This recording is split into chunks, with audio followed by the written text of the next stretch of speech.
పిట్ట చెట్టు మీద పాల పిట్ట ఊరిలోని గోరువంక ఎట్టా ఉన్నది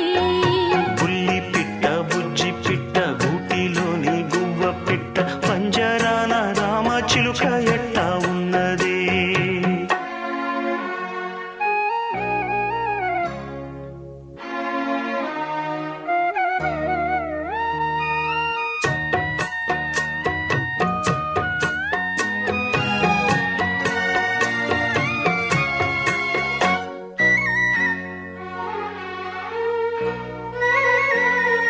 నువ్వే